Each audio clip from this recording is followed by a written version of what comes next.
大家好，地區視頻介紹客地質書，在客家話佬各地漢語方言嘅數目。客地質書在漢語方言中大體分客、客、次三大類型。六南方言嘅福建、廣東客家話、閩方言、老湘方言、贛方言。廣粵地區嘅五方言全部複雜，幾乎都讀佢數目。客數目，嶺南地區在本土中嘅所有方言調查點都係讀客數目，冇一例外。西北地區除山西外嘅所有方言調查點，湖北、安徽、江蘇、山東所有方言調查點都係客數目。山地、山西、老河南除極少數人士外，幾乎都讀客數目。河北省北京、天津部分人士讀客數目，河北省大部分人士存在客次兩讀。次嘅讀音到了東北三省更加明顯見多。途中黑龍江、吉林兩省所有方言調查點都有客次兩讀。遼寧省上瀋陽市也係客次兩讀，遼寧省部分人士單讀次數目。讀客數目嘅方言高度集中在廣東、廣西、淮南省，包括一方言老客家話。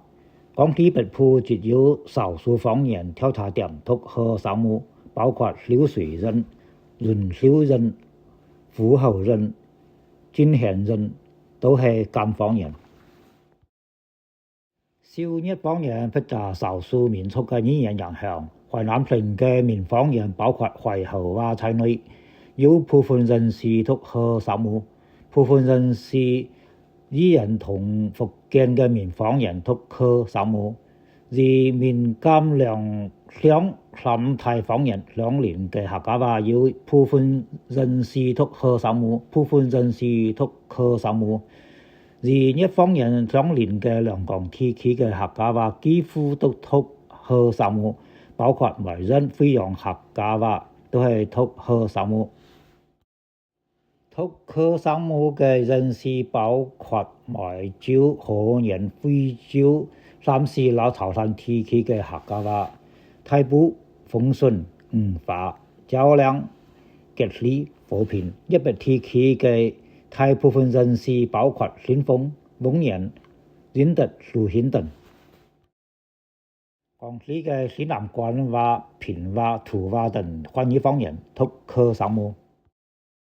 最後總結一下，在客家話地區明顯分南北兩種讀音。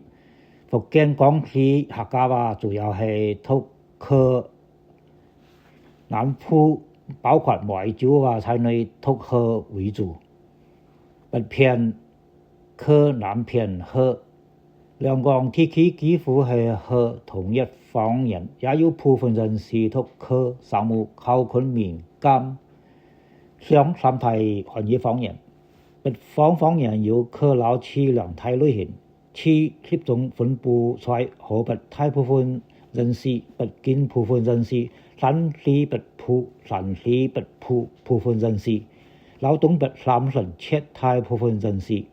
太原、西安單讀客數目，但係呢度地區拍讀音係次，韻讀音同普通話係客。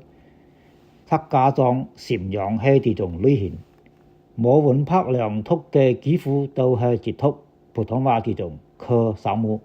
遼寧省有部分人士單讀次數目。北京市嘅3個調查點，其中年輕人單讀客數目，平谷區韻讀係客，拍讀係次。好嘅，地區視頻介紹客家話地質學書，在漢語方言老客家話嘅數目嘅讀音。在客家話中主要係分兩大類型，客、老、客。在漢語方言中分為三大類型，客、客、次。尤其係在東北地區讀次數目嘅人士比較多。多謝大家嘅觀看，下期視頻再見。